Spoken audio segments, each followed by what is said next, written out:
welcome back to the Traders Network. I'm Michael Yorba, your host. Thanks for joining us. We're streaming to you live on yorbamedia.com and broadcasting to you from the Dallas KFXR 1190 AM Clear Channel studios. All right, new man to the show, Jeff Bird, Director of Sales, Zscaler. And Jeff, welcome to the show. How are you? Very good, Michael. Thanks for having me today. All right, my pleasure.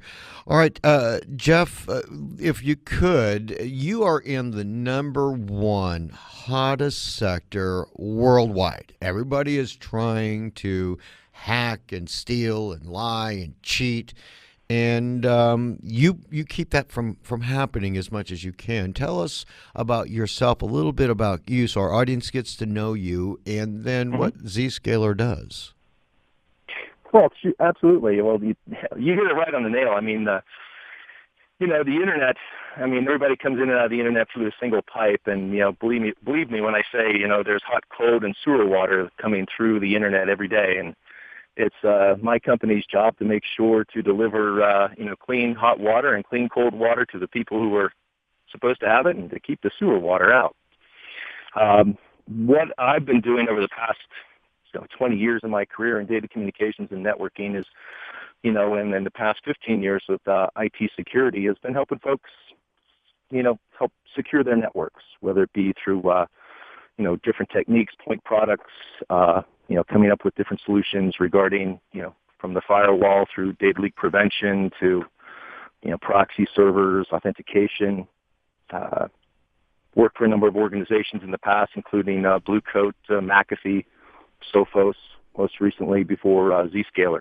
Yeah, looks to me from reading about your background, you've got quite the pedigree because some of your partners are major players here: AT&T, Nike, Tektronix, Microsoft, Costco, Amazon, Starbucks. You're protecting all these people.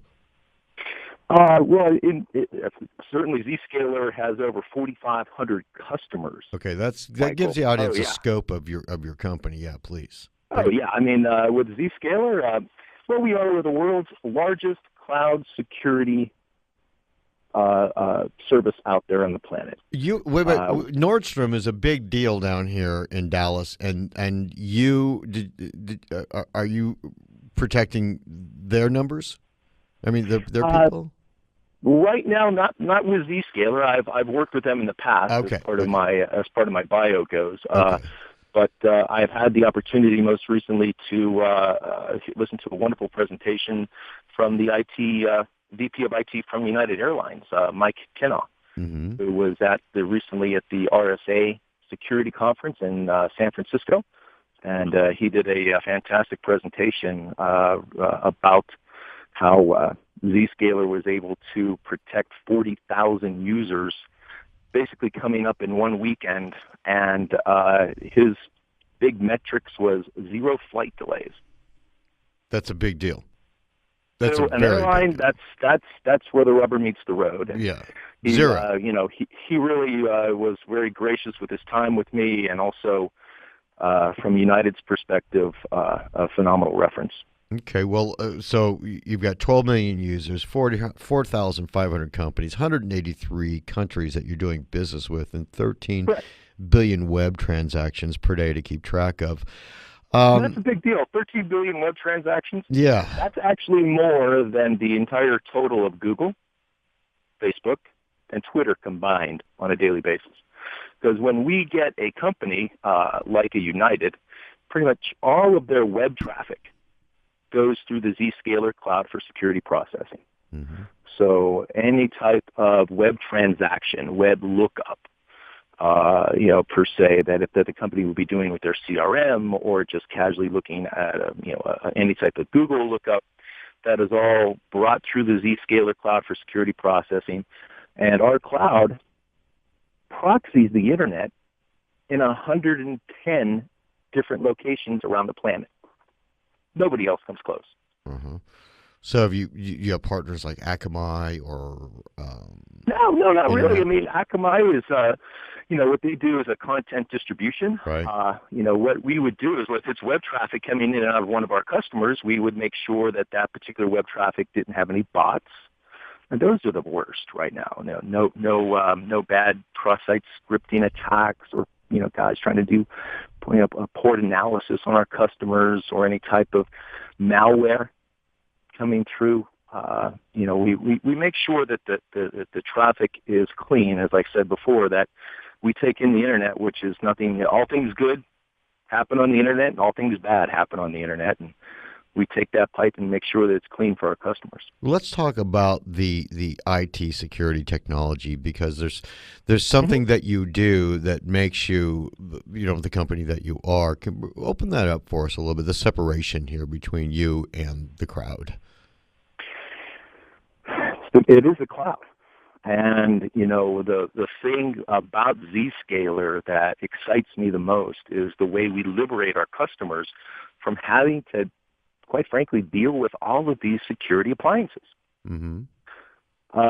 When you think about the IT data center, really, it's the last Sebastian. This is the last hurrah, the Alamo, you might say, where, IT directors and CIOs are very comfortable in many ways with the cloud as far as leveraging their compute, allowing, to set up servers in the cloud and have their users use that. Storage in the cloud is widely accepted. But now security has always been this thing where, all the IT security directors and CIOs have hung on to. And what security really looks like at the end of the day, Mike, it's a big rack of point products. Okay? Mm-hmm. It's nothing mystical. It's nothing magic about it. Well, let me steer this a little. It's a lot of hard work, and we relieve the folks from having to actually support all of that equipment. Jeff, let me steer this a little way in a little different direction here. Zscaler is looked at as the most visionary of leaders in this space. Correct. Why is that statement made about Zscaler? You've got to have separated yourself from the crowd, not the cloud, but the crowd, to be able to garner that kind of an accolade about your company. So open that up for us. Bring that out. Why are you so much different than everybody else that people would say this about you? It's a no hardware, no software solution to web security. Mm-hmm. And with us being distributed in 110 different data centers around the world, we can offer a very low latency experience for all of our customers and provide that security processing that the customers don't have to backhaul that traffic to headquarters anymore, particularly if it's just web traffic. Well, I don't want to get too technical with it, but it's really the no hardware, no software approach that separates us and helps our customers alleviate the need to basically support with their full-time equivalents all of this,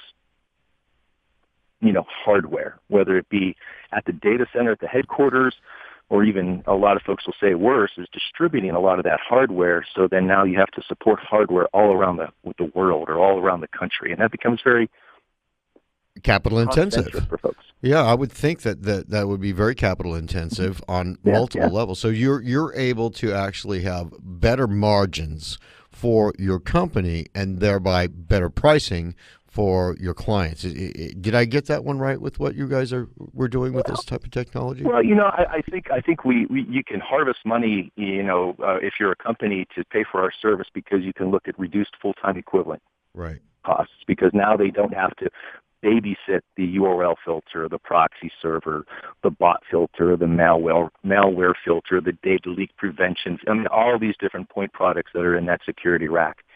Now they can have their smart people spend time on policy and gathering the reports, which is where those smart people's time should be. You also, can save and harvest money from the standpoint of not having, just all of those contracts, and then having to be hamstrung a lot of times by wanting to turn features on, such as SSL. Whenever you see the web link come up with an HTTPS type of configuration when you go to your bank or some type of financial organization, that can be very hard for a lot of appliances to do when it comes to delivering web policy on that. Mm-hmm. And that's where in the cloud we alleviate that kind of need for our customers. Let's do this, Jeff. There's more I want to talk to you about. The milestones in 2013, your 2014 look. Let's take a break now and come back on the other side with more content about you, your company, and the industry sector. How about that? Outstanding. Thanks, Mike. You're welcome. All right, Jeff Bird, Director of Sales, Zscaler, Zscaler.com. And special thanks to Monk Media and 1-800-PublicRelations.com for all their PR and media support. We'll be right back.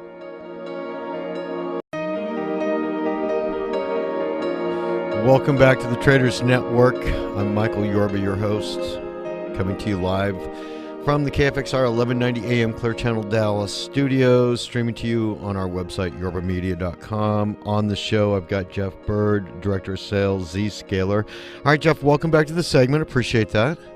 You bet. All right. 2013, let's start this segment off with some of the milestones for the company so everybody can kind of get an idea of what you've accomplished recently. And then if you could, I'd really like to know what you see in the future. Well, really, as I see the future, I mean, it's just more about software as a service. It's more about web traffic.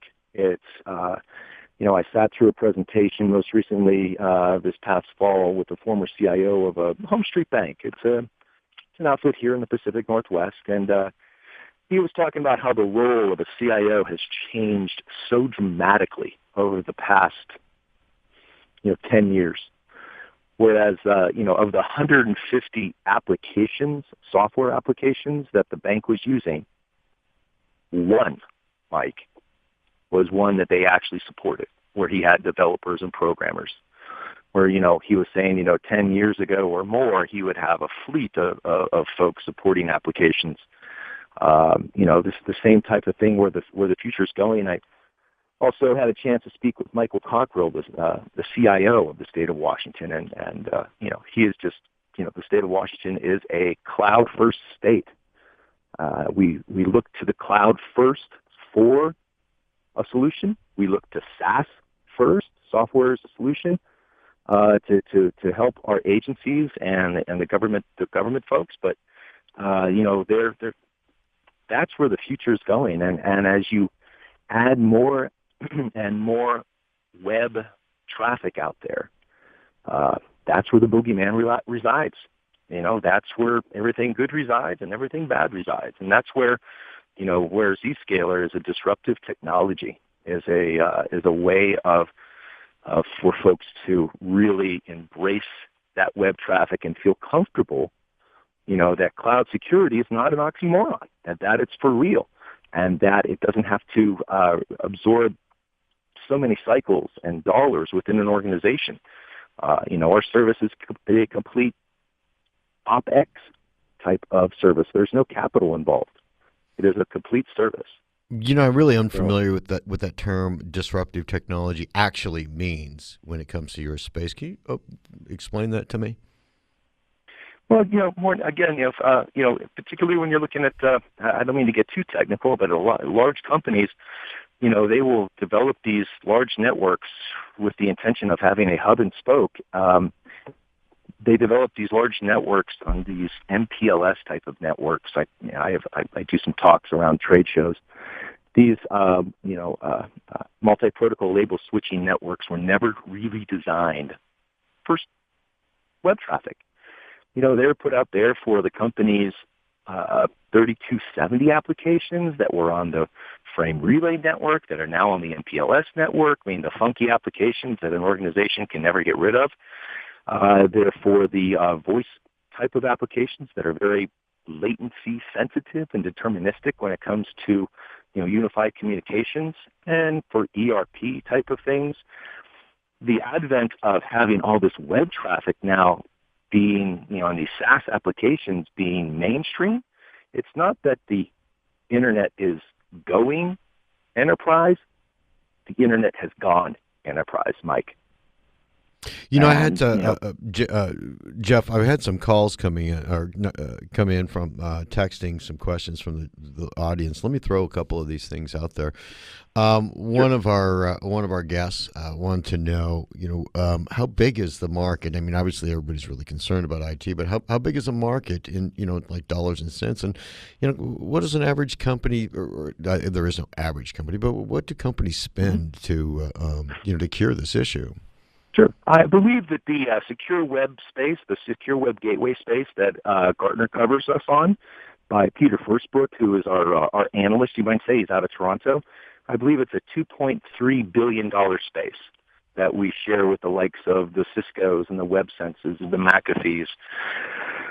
Oh goodness, just in the leader quadrant, and and also Blue Coat. I mean, those are some outstanding organizations, and you know, uh, it's a huge market, and in the secure web gateway space. And what do the companies normally spend on something like this? I know that changes depending on the size of the company, but is this becoming a major spend relative to the rest of the percentages of costs that go out to keep a business up and running and competitive? Well, there's a distinct line in the sand. Mm-hmm. Okay, when a company goes out to get their compute from the cloud, when a company goes out to get their storage from the cloud, when a company is either doing a public, private, or hybrid type of cloud, I don't care. Whatever the contract is, there's a line in the sand that says if you get hacked, it's your problem. Right. Sorry, it's been a It's nice day. it's more expensive to try and cure the problem than prevent it. I get it. Well, of course, an ounce of prevention is worth a pound of cure, right? So, that's you got there is no web, there is no cloud, without security, you're going to have no mobile communications, no work at homes, because that doesn't make sense from a pure security standpoint. But the internet is here; it's here to stay. These SaaS applications are what organizations are wanting as opposed to developing themselves. And, the economics of using the cloud is just so compelling that organizations have to Let me jump use to the cloud. another subject too, because I know that your company has a real game changer on its horizon here. Your S1, you're going public. You've done some wonderful work up to this point that's given you the wherewithal to go do that. It's not cheap. It's when it comes to manpower or money. So if you're going to take that next step and put that effort into filing the S1 and going public, I'd like to hear more about what's going on that side with you. Well, I really can't say much about that, of course. However, it's no secret that it has been announced from the organizational standpoint that we are investigating, and hopefully within 2014 or soon afterwards, we would be looking at taking the organization to Wall Street. Okay. When you say Wall Street, are you talking big board, NASDAQ? Is there some kind of preferred place where you might, and there's other exchanges besides just the New York Stock Exchange? So what do you? Is there any? I mean, if you can't talk about it, don't. But I mean, I just thought I'd ask the normal questions anybody would want to I know. just can't say anything about that kind of stuff, Mike. Okay. All right. All right. Congratulations on But no, that. the outfit's doing great. We've been able to, we've got 4,500 customers, as I mentioned before. We do more web transactions than all the big name folks out there on the web. It is our mission to keep your network, your web traffic safe, and we believe we can do that better than the organization can. Because this is what we do. Other organizations, that's not their, they're out there to sell their own widgets. Mm-hmm. And IT is a cost center. With Zscaler, this is what we do. This is what we believe in. This is where we know the future is going, and that is to, more and more web traffic. And in order to protect that web traffic, it's imperative that folks, look at the feature set, understand that. I mean, from one of our largest customers, we did a CIO report recently. I can't say who they are, but they are Jeff, They are a yes, sir. I hate to interrupt you, but we're out of time. I want to thank you so much for taking all of the time that you have today and coming on to our show. I really appreciate that. You bet, Michael. Anytime. Thank you. All right. Jeff Bird, Director of Sales, Zscaler, ZSCALER.com. All right. And I want to thank everybody else who's participated with us in today's show. Not only Monk Media, 1-800-PublicRelations.com for all their PR and media support, too. We'll be right back on the other side of this short break with another hour. We're going to bring on Reuters, CNBC, our man Kenny Palcari on the floor of the New York Stock Exchange, Todd Johnson, Dividend Lab, and David Shaheen. And we're going to talk about a lot of things that are currently happening in the market right now, the liquid part of our show. We'll be right back.